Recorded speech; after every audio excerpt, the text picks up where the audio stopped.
I need a moment to get myself together.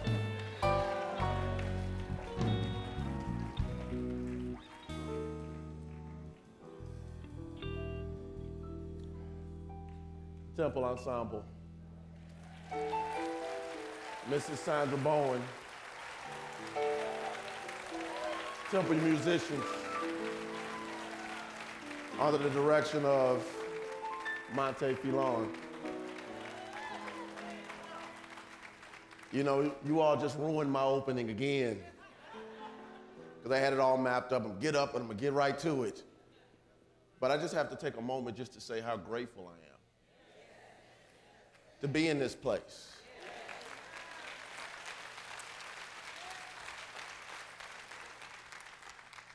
Sometimes we just don't take enough time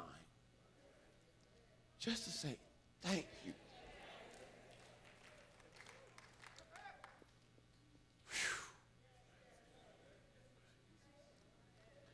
I couldn't imagine my life without this place.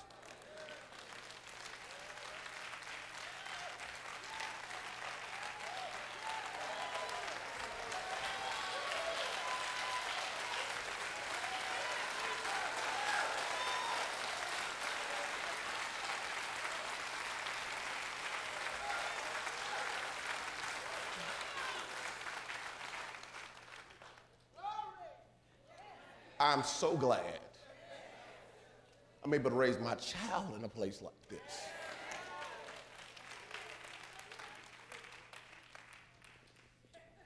Coming here years ago, 1993,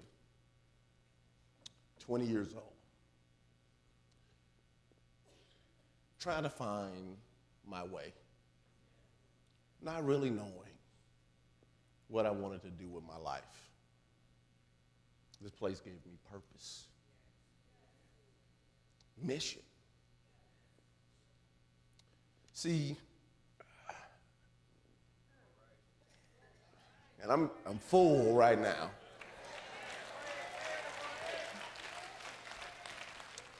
For those who know me, and you know, I've preached this sermon before. In 1993, I came here. After a couple of months, I heard a Les Brown tape. The Courage to Live Your Dreams, Part 2, talking about Samson and Delilah. And I listened to that tape over and over again. My mother played it, asked me to play it on my radio. And while she was cooking, and it blew me away. So, do you have anything else like this? So she let me hear this tape, cassette tape, by Dr. Dennis Kimbrough. It was called, It Was There For You. And then she let me hear a tape by Reverend Coleman called God and Man. It was from a series called Guidelines for a Master.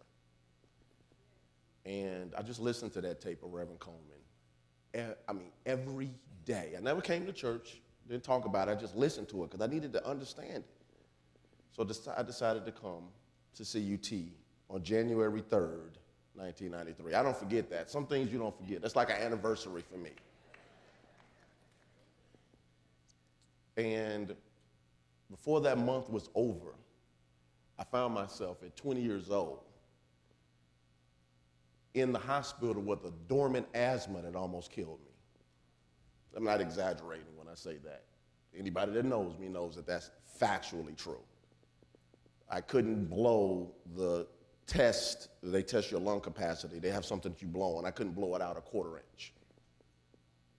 And I remember that a couple of weeks before that, Reverend Coleman said, I want you all to get in the class. And I was so new, I just, okay, she said get in the class, and went and bought the books and registered for a class. I was like, what do I have to lose? It's only $10.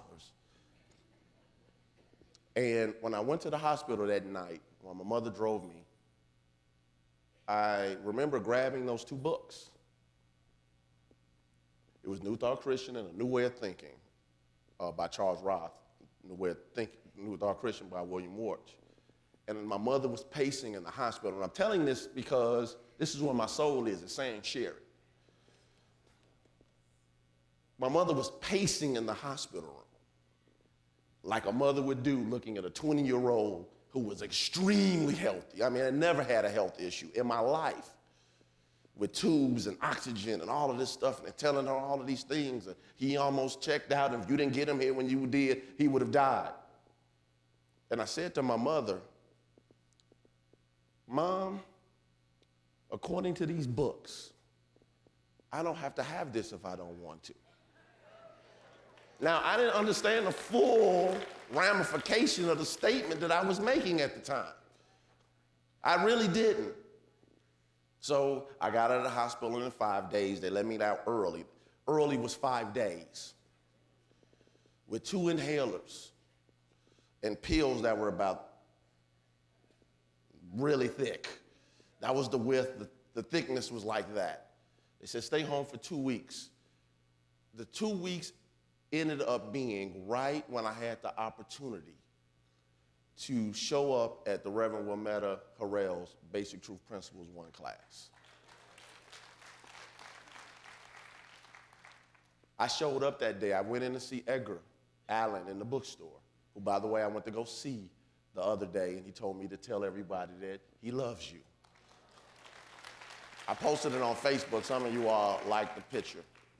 But anyway, and I bought every book that I could afford that day. And I showed up in class with this stack of books and my textbook. Reverend Wilmetta Harrell said, "You gonna read all those books?" I said, yes. She told me later, she said in her mind, like, yeah, right. I read every last one by the next class. Now, let me tell you why.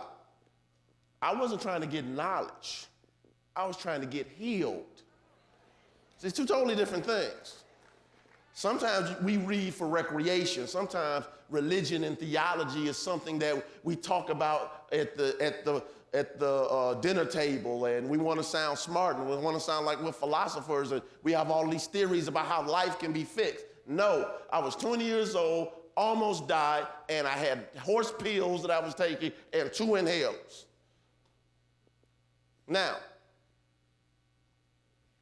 by the time that class was over, though, I went back for my final checkup, and they couldn't find anything. They took all the tests. But here's the thing about how things work, and sometimes it has to be, this is the faith step. And I'm not saying that everybody should do this. This is what I did. They said, well, we can't find anything, and it looks like your lungs are back to whatever the normal range of whatever that means, the language that they use. And I said, okay, that means I can stop taking this medicine now. They said, oh, no. You'll need these inhalers for the rest of your life. And you got to be mindful of how the sports you play. I was like, well, I play basketball with my buddies every weekend. It's like, well, you got to be careful about that now. You got to be careful about how you exert yourself. So I went home, and I prayed on it for a few days. And I went and I told my mother, God bless her.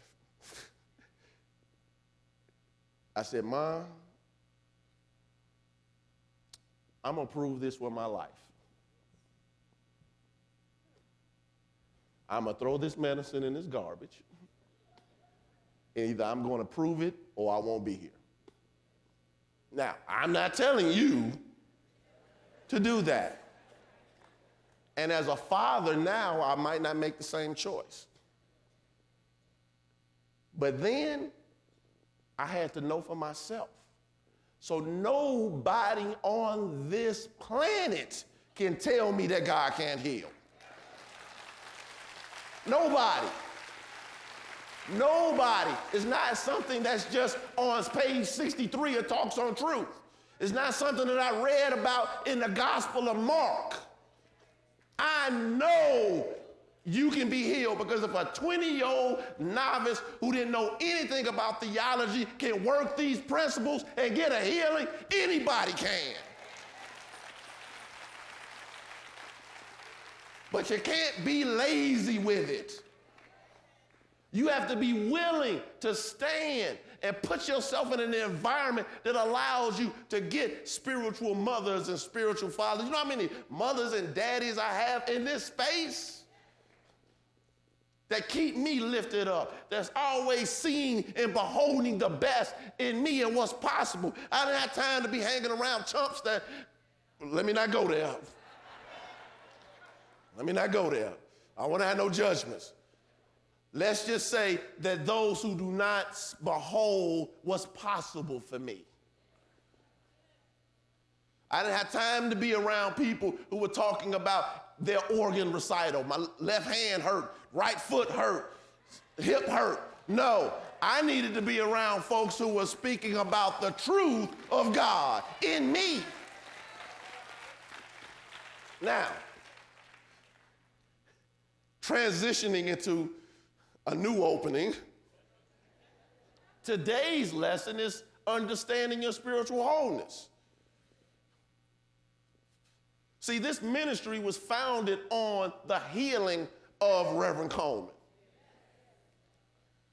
And most New Thought movements were started on the healing of the founder, Ernest Holmes, the Charles and Myrtle Fillmores, the Joel Goldsmiths, the Melinda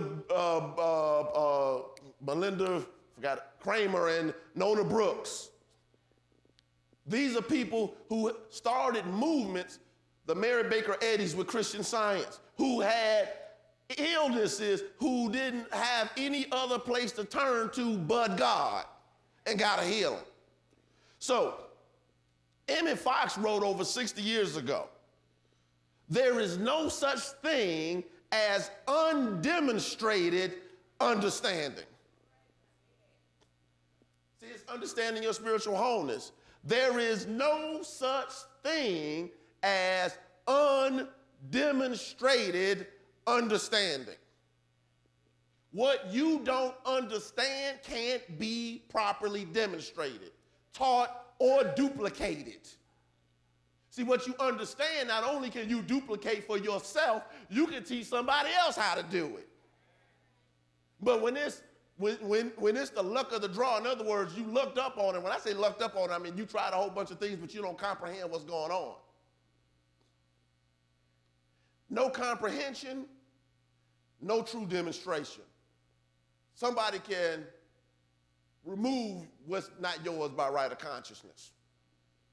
So when you read the title, Understanding Your Spiritual Wholeness, realize we're seeking to help you gain a greater awareness of who you are in God and who God is in you.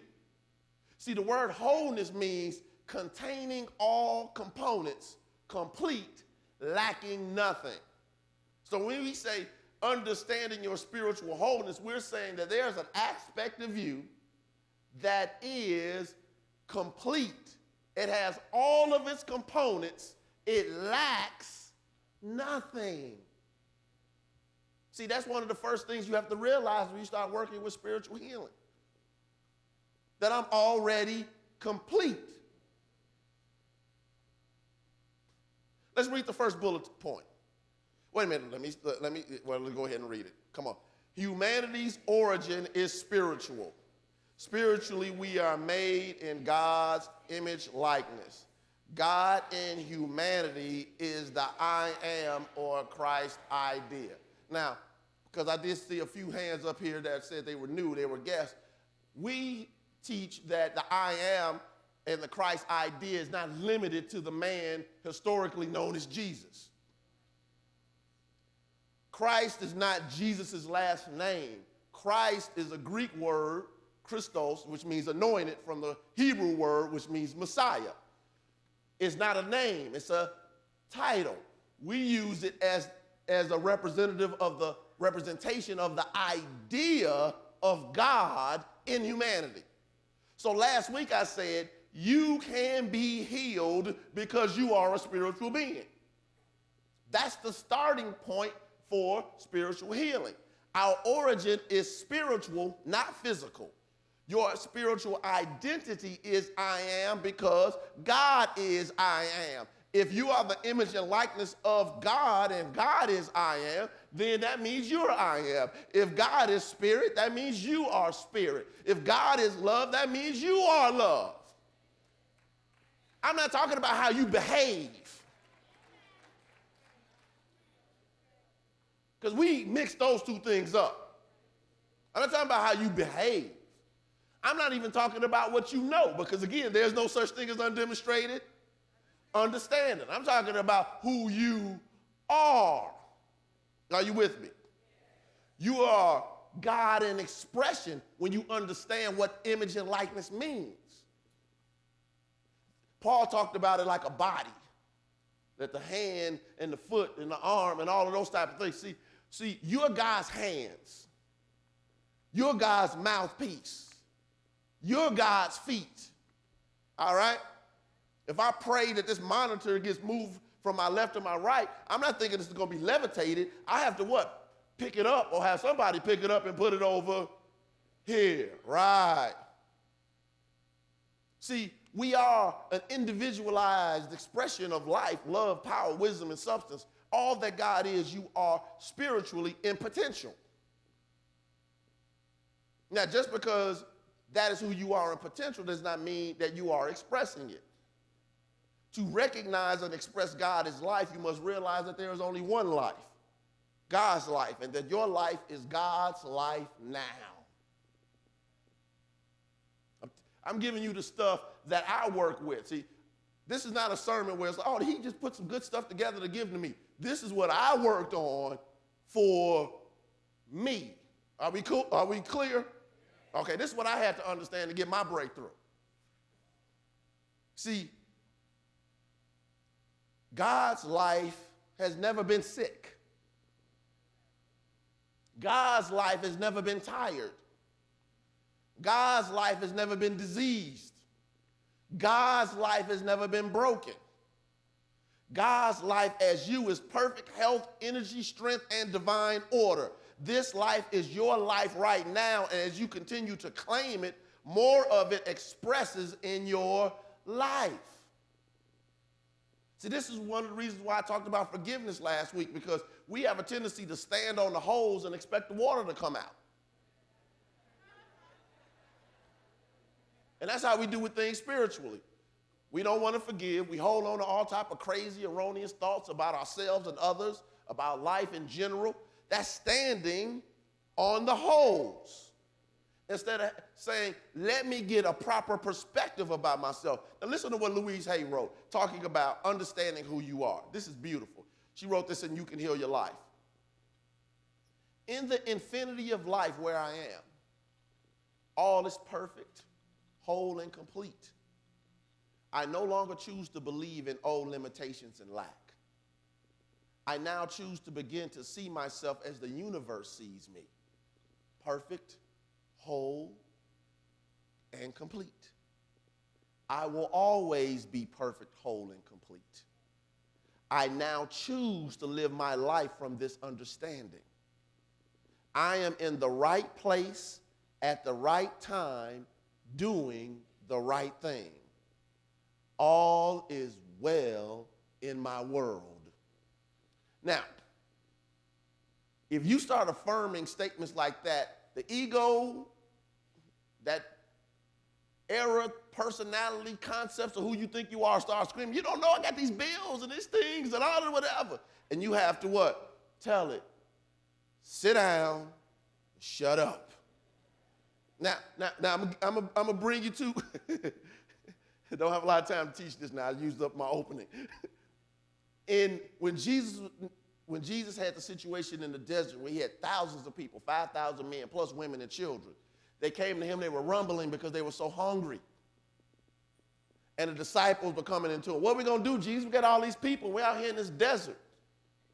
And Jesus commanded them to tell the people to sit down. Now, why? Because the first thing you need to do is remove the chaotic thinking. So I'm not going to teach the rest of the miracle because that's another lesson. Get in the class for that. But the point of it is this. You can't tap into the power that you really are when your mind is all over the place, paying attention to the appearance of lack, the appearance of the sickness, the appearance of the discord. You have to tell your thoughts, you have to tell your emotions, sit down. Then then they said he looked up. He looked away from the appearance and he raised his consciousness above what was happening humanly. Might as well tell the rest of it. Then he used what he had, bread and fish. What do you have in your mind that you can work with? What talents, skills, and gifts do you have right now? He took it and he broke it. You can have one idea, but what else can I do with that idea, Reverend Boyd? Maybe I can break it, and now it's 2 or 3 things that I can use to get money. Maybe I can break it. Now it's 2 or 3 things I can use and do to get my health and work on my health. Maybe there's 2 or 3 things that I can use to work on making my family function in a more harmonious way. But I have to work with the ideas, and I have to start to break them. And what you'll discover is when you start to work with what you already have, you always will have more than enough. Now, back to the lesson. I am in the right place at the right time, doing the right thing. All is well in my world. I love the last 2 sentences because we beat ourselves up so much for what we haven't done, where we haven't gone, and our past mistakes. You are not the sum total of your past, good, bad, or indifferent. You are not just your gender, race, nationality, bank account, relationships, education, and collected or lost material items. You are the image and likeness of God, God in expression, a portable paradise, who has the capacity to be, do, and have anything you can accept in consciousness. This is why Napoleon Hill wrote almost 100 years ago, whatever the mind of man can conceive and believe, it can achieve. You are a limitless being, and all things are possible through God, in you, through you, as you. Let's keep working. Second bullet point. There is a perfect pattern of health within the soul of every person. There's a pattern of wholeness not only in the spiritual you, not only in the mental you, but also in the physical you. For you to have a body, there must be a divine body idea. Don't miss that. For you to have a body, there must be a divine body idea or pattern to work from. Physically, the collision of the sperm and egg cell combine to create the totality of skin color and eye color and hair color and when the hair will go and all type of stuff. Right? That's a collision. That's saying that it's a pattern that it works with. Now, what I'm saying is that there's a pattern beyond that. Charles Fillmore wrote this. He says, our physical body is carried in our mind as thought, and it reflects every mental attitude. He goes on to say, thought is the builder of the body. The body is moved by thought. Thought not only moves the external members of the body, meaning limbs, but it controls the fluids flowing within the body. Man's body has power to replace worn out parts.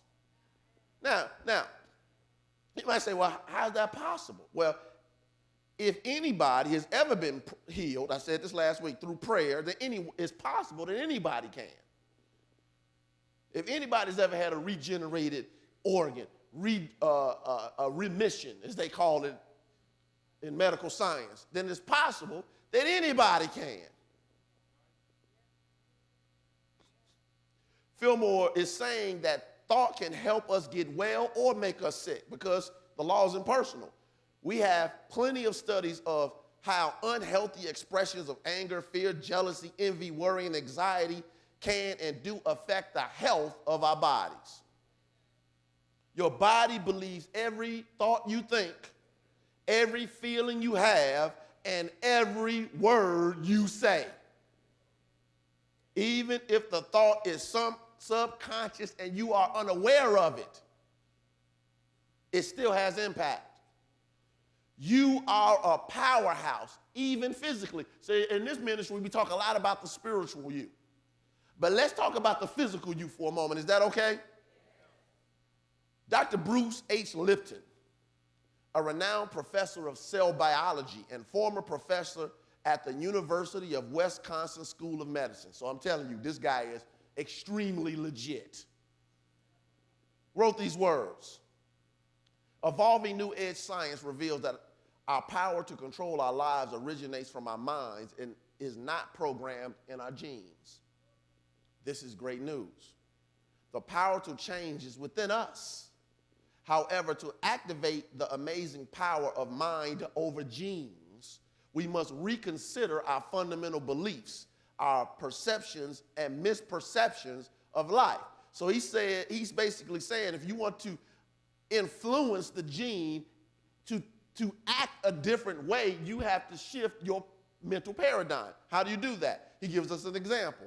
Our first serious misperception occurs when we gaze into the mirror and we see ourselves as singular individual entities.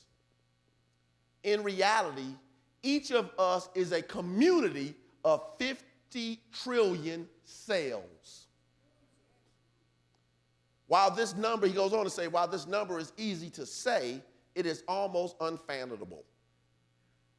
The total number of cells in a human body is greater than the total number of humans on 7,000 Earths. So if you took the population of the Earth, everybody on it, and then you multiplied that by 7,000, you would still have more cells than there would be people on 7,000 Earths. He goes on to say, nearly every cell in your body has all the functions present in the entire human body. Now, don't miss this. Nearly every cell in your body has all of the functions present in the entire human body, which means that every cell has its own nervous, digestive, respiratory, skeletal, reproductive, and even immune systems. You are a walking miracle.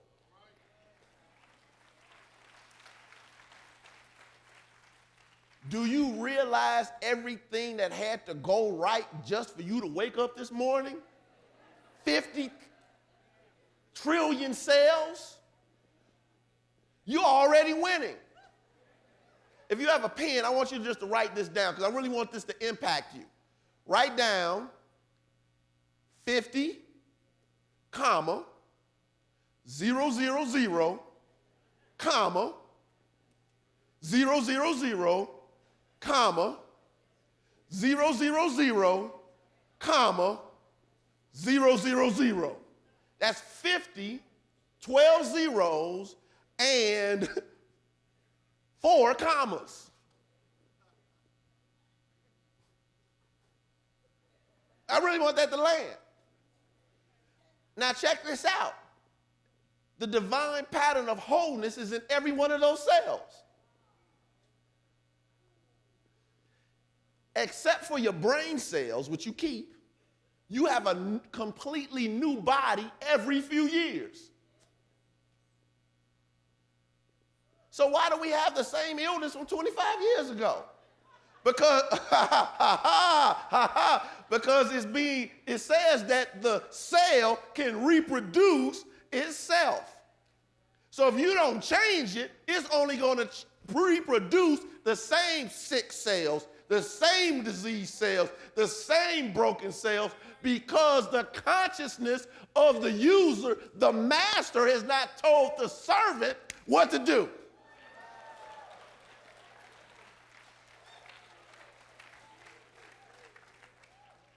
You're not limited by heredity. You're not just like your daddy or your mama. You're not a product of your environment. You are a product of thought.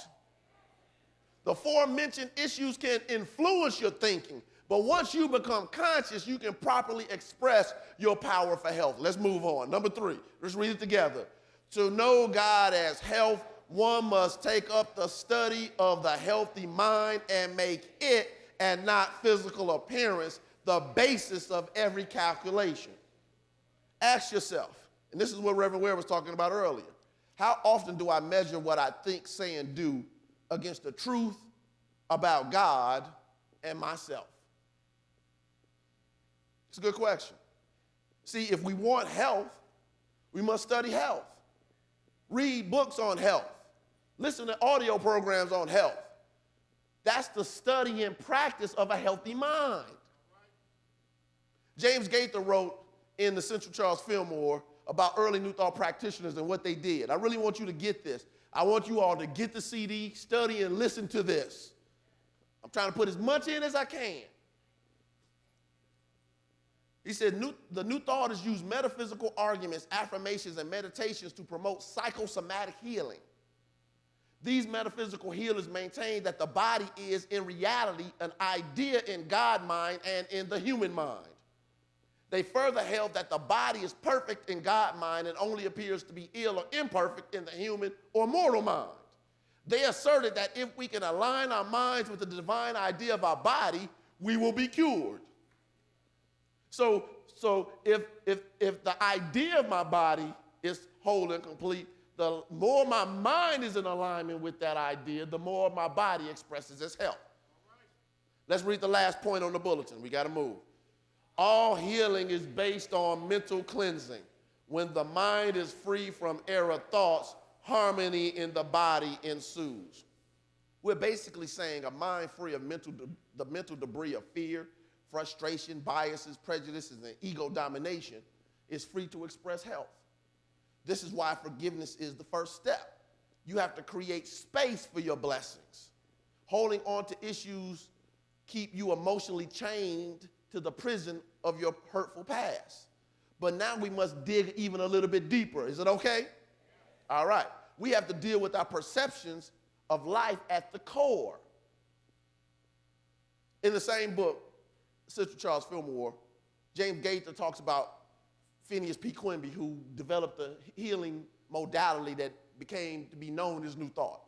He wasn't trying to start no religion, trying to heal people. He wrote, Quimby's metaphysical and theological theories were an important part of his method.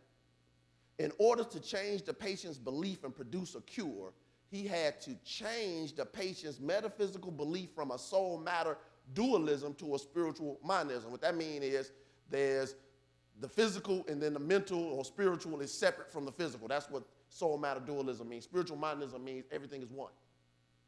In other words, if the patient believed in physical causes of physical illness, the patient would not believe in mental causes of physical illness and hence would not believe in mental cure for physical illness.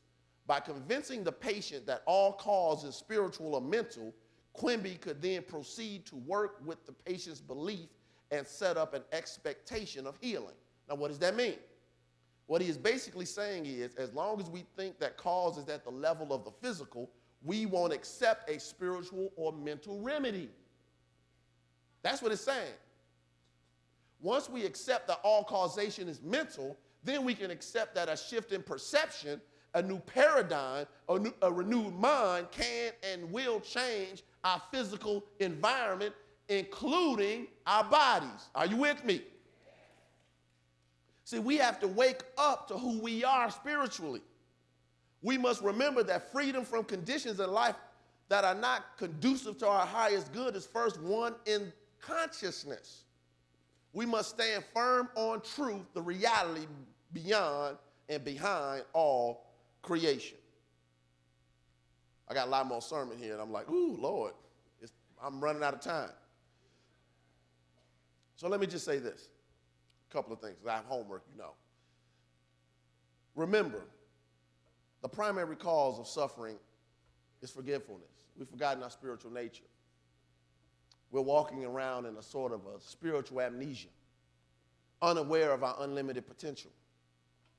We don't realize if God is love, I am love. If God is life, I am life. If God is power, I am power. If God is wisdom, I am wisdom. The priest, scientist, and futurist Pierre Teilhard de Chardin wrote, "The day will come after harnessing space, the winds, the tides, and gravitation, we shall harness for God the energies of love. And on that day, for the second time in the history of the world, we shall have discovered fire." What it's saying is the discovery of fire is what changed the world forever. And when you realize that you are the expression of God, that will change your world. forever. Because all human suffering is the byproduct of us not knowing that we're already whole. And when we live from the consciousness of oneness, we set things aside that are not for our highest good. So let me give you your homework, all right? Are you with me? Okay. I had a couple of assignments. Number one, I want you to read Psalm chapter 8, verses 3 through 9. Psalm chapter 8, verses 3 through 9. Make sure, whatever Bible you have, go on Google and make sure you read it in the NRSV version, because it's a slight translation difference that the NRSV fixed. All right? Then I want you to write down what you think those verses mean to you. Okay? That's number one.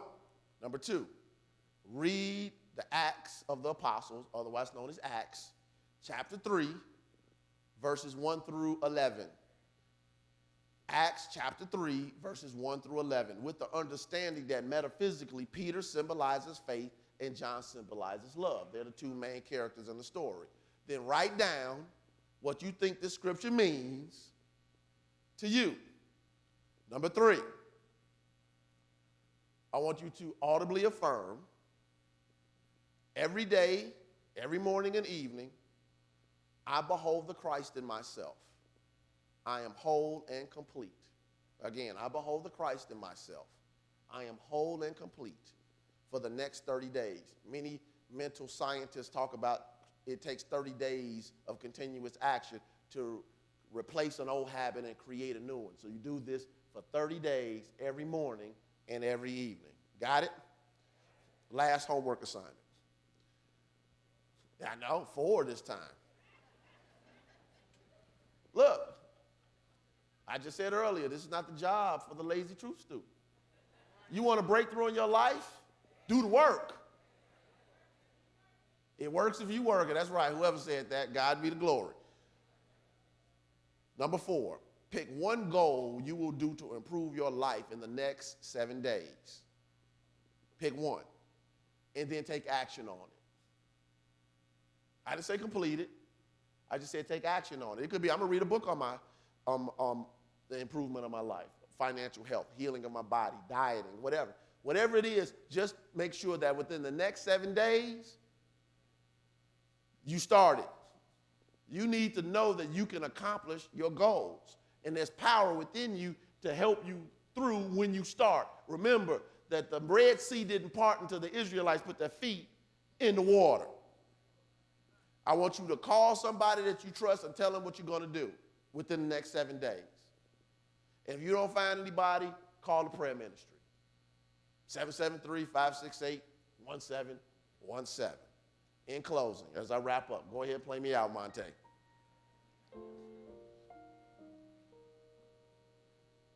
You can be healed because you are a spiritual being. That's where we started. That's where we'll end.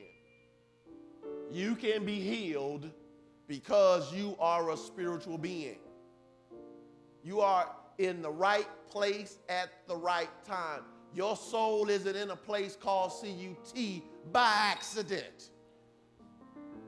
It's a divine appointment. It doesn't matter how long you've been in the situation. It doesn't matter how long you've had it. It doesn't matter who isn't supporting you. It doesn't matter what your fears say. It doesn't even matter what you're telling yourself if it's negative. It does matter that God is the health of your body. It does matter that you know that every cell in your body is intelligent. It does matter that you know that you are an unstoppable being who has the power of God flowing through your body, through your being, through your mind. You can master your life and walk in your divinity. Choose today to walk in your power. And like Joshua told the Israelites 3,000 years ago, as far as me and my house,